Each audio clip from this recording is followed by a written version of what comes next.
සියලු දෙනාටම සුබ දවසක්. ඉංග්‍රීසි කතා පුහුණුව මාස 5න් පාඨමාලාව තුළ මා ශාන් කොදිතුවක්කු.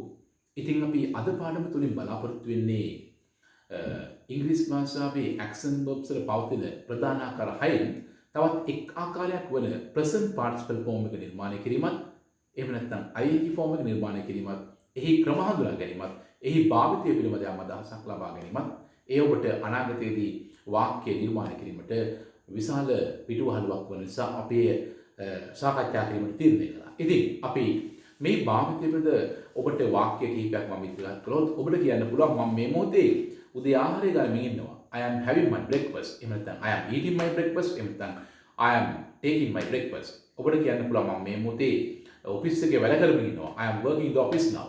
එහෙම නැත්නම් ඔබට කියන්න පුළුවන් මම ඊයේ ඔෆිස් එකේ වැඩ කරමින් සිටියා රාත්‍රී 8 වනතුරු. I was working in the office until 8 o'clock last evening. එහෙම කියන්න පුළුවන්.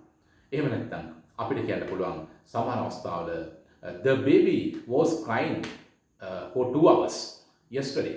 එහෙම නැත්නම් අපිට කියන්න පුළුවන් it was raining heavily in our area yesterday. එහෙම නැත්නම් අපිට කියන්න පුළුවන් I will be going abroad next year. ඒ විදිහට අපිට යම් වාක්‍ය නිර්මාණය කරන්න පුළුවන්. ඊට අමතරව ඔබ දැක ඇති යම් ස්ථානවල ප්‍රකාශ කර තියෙනවා විශේෂයෙන් බස් රථ තුල smoking is prohibited inside the bus. එහෙම නැත්නම් ඔබ දැක ඇති reading room යම් notices දැක ඇති. එහෙම නැත්නම් ඔබ දැක ඇති තවත් භාවිතා කරලා තියෙන nouns වශයෙන් adjective වශයෙන් washing machine. ඒ ආකාර අපි මේ ing form එක යම් අවස්ථාවල විශේෂ ආකාරවලට භාවිතා කරනවා.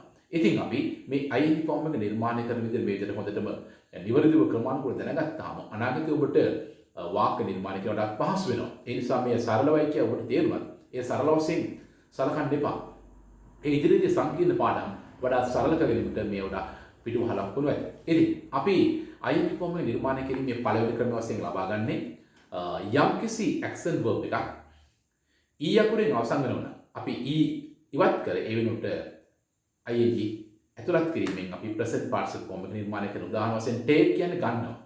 take එතනින් අපි ඉවත් කර taking යනුවෙන් present participle form එක නිර්මාණය කරනවා. තව එකක් අපිට අපොත් give කියන්නේ දෙනවා.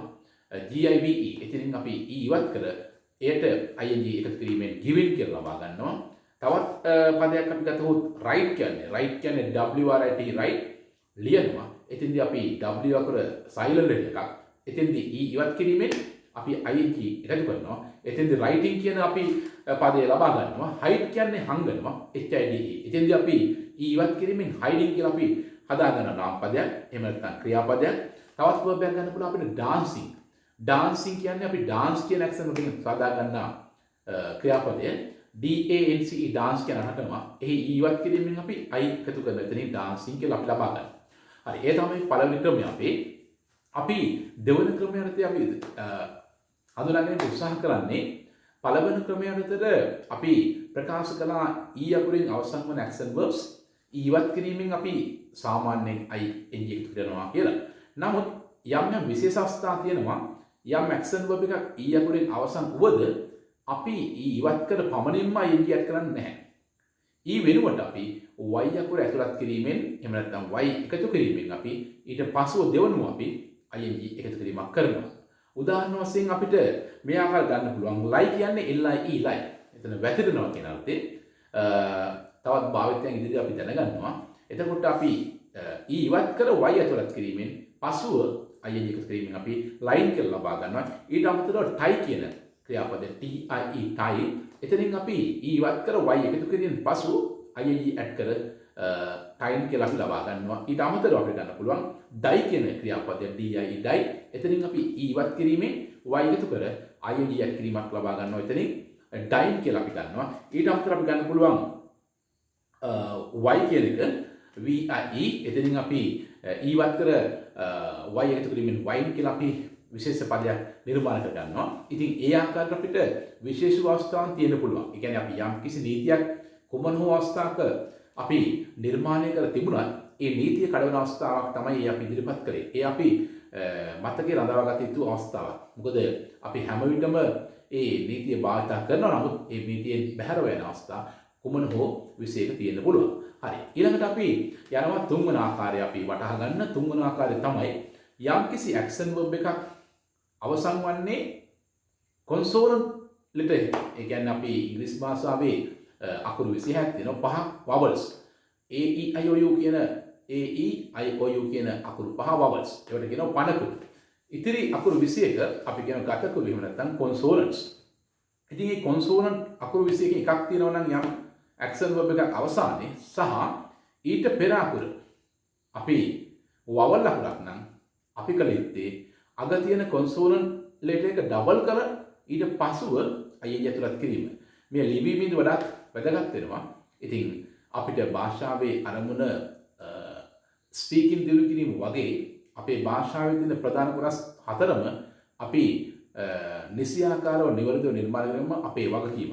ඒ නිසා විශේෂයෙන් අපි රීඩින් කරන විට, ලිස්නින් කරන විට, ඒ වගේම අපි රයිටින් කරන විට මේ නිවැරදිව දැනගෙන සිටීම වැදගත් වෙනවා. ඉතින් අපි උදාහරණ වශයෙන් ගන්න පුළුවන් අපිට පද තියෙනවා. අපි ෂට් කිව්වොත් SHUT ෂට් කියන්නේ වහන. ඒකේ අපි අවසානයේ තියෙන T අකුර, T කොන්සෝනන්ට් එකක්, T ට මෙහා පැත්තේ තියෙන U අකුර අපි ඒ නිසා අපි T ඩබල් කරලා ෂටින් කියලා අපි ලබා ගන්නවා. ඊළඟට අපි ගන්න පුළුවන් ටැප් කියන එක TAP ටැප්. එතෙන්දී අපි අවසන් වන්නේ P අකුරෙන්, P කියන්නේ කොන්සෝනන්ට් එකක්. ඊට මෙහා පැත්තෙන් තියෙන්නේ A අකුර, A කියන්නේ වවල් අකුරක්. ඒ නිසා අපි P අකුර ඩබල් කරලා ටැපින් කියලා අපි ලබා ගන්නවා ing ෆෝම් එක. ඊට අමතරව අපිට ගන්න පුළුවන් win කියන්නේ දිනනවා. WIN win. එහිදී අපි n අකුරෙන් අවසන් වෙනවා. ඊට මෙහා පැත්තේ තියෙන I කියන වවල් එක. ඒ නිසා අපි n ඩබල් කර ing එකකින් winning කියලා අපි ලබා ගන්නවා. ඊට අමතරව අපිට ගන්න පුළුවන් begin. BEGIN begin. එතනදිත් අපි n කියන්නේ consonant අකුරක්. ඊට මෙහා පැත්තේ I කියන්නේ වවල් අකුරක්. ඒ නිසා අපි n අකුර ඩබල් කරලා ing ඇතුළෙන් අපි begin කියලා පටන් ගන්නවා. ඊට අමතරව අපිට ගන්න පුළුවන් get කියන action verb එක GET get කියන සාමාන්‍ය ලබා ගන්නවා. T අකුරෙන් අවසන් ගන්නේ ඊට මෙහා පැත්තේ තියෙන්නේ E කියන vowel letter එක. ඒ නිසා අපි T double කරලා get in කියලා අපි ලබා ගන්නවා. ඉතින් මේ ආකාරයට අපි හඳුනාගත්ත තුන්වන ආකාරය. අපි ඉදිරියේදී මේ present participle form එක භාවිත වෙන වාක්‍ය නිර්මාණය කරන විට ඔබ මේ වඩාත් නිවැරදි වාර්තා කළ යුතු බැවින් තමයි මේ විදිහට අපි බොහොම සරලව මේවා නිර්මාණය කරන ආකාරය ඔබට ලබා දෙන්නේ. අපේ හතරන ක්‍රමයට අපි ගියොත් හතරන කරන වෙන්නේ අපි යම්කිසි action verb එකක් consonant letter එකකින් අවසන් වෙන්න පුළුවන්. නමුත් ඊට මෙහා පැත්තේ තියෙන්නේ එක vowel එකක් නෙමෙයි vowel අකුරු දෙකක් තියෙන්න පුළුවන්. සමහරට එකම vowel අකුර ගමන් දෙකක් ඉදිරියට තියෙන්න පුළුවන්. එහෙම නැත්නම් වෙනස් අකුරු දෙකක් තියෙන්න පුළුවන්. අග consonant අකුරට වම් පසින්. එවිට අපි සාමාන්‍ය පරිදි අපි ing ඇඩ් කිරීමෙන් තමයි ලබා ගන්නේ present participle form එක. එහෙදී අපි අග consonant letter එකක් තිබුණා කියලා අපි ඩබල් කිරීමක් කරන්නේ නැහැ. උදාහරණ වශයෙන් ඔබට ගන්න පුළුවන් cook කියන්නේ උයනවා. C double O K cook. එහිදී K අකුර තමයි අවසාන අකුර. එතෙන්දී අපි ඒක consonant එකක්. නමුත් K ට වම් පස්සෙන් තියෙන්නේ O double අවස්ථා දෙකක් ඉදලා. ඒ නිසා අපි සාමාන්‍ය පරිදි ing එකතු කිරීමෙන් cooking කියලා අපි ලබා ගන්නවා ing form එක. තවත් උදාහරණයක් ගත්තොත් book කියන එක B double O K book. එතෙන්දී අපි K කියන්නේ අවසාන අකුර. ඊට මෙහා පැත්තේ එතනත් O ඉදලා තියෙනවා. ඒ නිසා අපි booking කියලා තමයි නිර්මාණය කරගන්නේ. ing පමණක් එකතු කිරීමෙන් present participle form එක. ඔබ මම book කියලා කිව්වේ සාමාන්‍යයෙන් යම්කිසි දෙයක් වෙන් කරනකොට. ඔබට මේ අලුත් වෙච්ච සමහර කෙනෙකුට ඒ නිසා මම මෙහෙම පැහැදිලි කිරීමක් කරේ. සාමාන්‍යයෙන් ඔබ දන්නා පරිදි book කියන්නේ පොතට noun එක. නමුත් අපි එකම පදයේ ඉංග්‍රීසි භාෂාව සමානස්වර භාවිත කරනවා verb එකක් වශයෙන් මෙන්න noun එකක් වශයෙන්. අපි මෙහිදී book කිව්වේ ඔබට උදාහරණයක් වශයෙන් බස් රථයක අපි දුර ගමනක් යනකොට කල්තබා අපි වෙන් කිරීමක් කරන්න පුළුවන්. එහෙම නැත්නම් අපි කෝච්චියේ ට්‍රේන් එකේ අපි වෙනස්වලින් අපිට ටිකට් එකක් අරගෙන යම් ආසනයක් වෙන් කර තබා ගන්න පුළුවන්. එවැනි උදාහරණයක් අපි book කියලා කියන්නේ. ඉතින් මේ ආකාරයට අපේ හතරවෙනි ක්‍රමයක් අපි පැහැදිලිව හඳුනා ගන්නවා.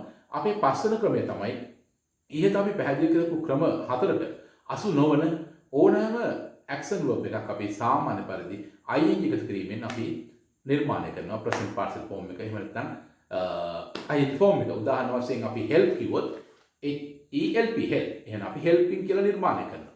right? ඊට අමතරව ඔබ කිව්වොත් go කියලා GO go. එහෙනම් අපි ing ඇඩ් කිරීමෙන් going කියනවා. අපි එහෙම නැත්නම් අපි කිව්වොත් ඔබට drink කියලා DRNK drink කියන්නේ බොනවා. ඉතින් අපි සාමාන්‍ය පරිදි ing එකතු කිරීමෙන් අපි ලබා ගන්නවා drinking කියලා. ඉතින් ඒ ආකාරයට අපි සාමාන්‍යයෙන් අපි ආකාර පහකට අපි නිර්මාණය කරනවා ID form එක. ඉතින් අපි දැන් බලමු මේ ID form එකේ භාවිතය මම සඳහන් කළා. පළවෙනි භාවිතය තමයි ID form එක අපි යොදා ගන්නවා continuous ස්වභාවය පෙන්වන්න කිරීමට. මේකේ අර්ථය මේ present participle form. ඉතින් ඒ නිසා අපි continuous tense එකකදී විශේෂයෙන් වර්තමාන කාලේ ඒ අතීත වෙන්න පුළුවන් අනාගත වෙන්න පුළුවන් continuous tense එකකදී අපි මේ ing form එක යොදා ගන්නවා verb එකේ ප්‍රධානතම verb එකේ කොටසක් වශයෙන්. ඊට අමතරව අපි උදාහරණ කිහිපයක් ඔබ වෙත ඉදිරිපත් කළොත් I am having my lunch. එහෙම නැත්නම් I am having my dinner. I am taking my dinner. I am eating. එහෙම කියන්න පුළුවන්. එහෙම නැත්නම් ඔබට කියන්න පුළුවන් the children are playing in the ground. එහෙම නැත්නම් it will be raining heavily tomorrow. ඒ ආකාරයෙන් භාවිත කරන්න පුළුවන් ing form එක. ඉතින් ඔබට තව තවත් වාක්‍ය නිර්මාණය කිරීමට අපි විශේෂයෙන්ම spoken patterns, sentence patterns ඉදිරියට නිර්මාණය කරනවා. එෙහිදී ඔබට මෙම සරල පාඩම අනාගතයේදී සංකීර්ණ පාඩම් සරල කර ගැනීමට ගොඩාක් උදව්වක් වෙන්න පුළුවන්.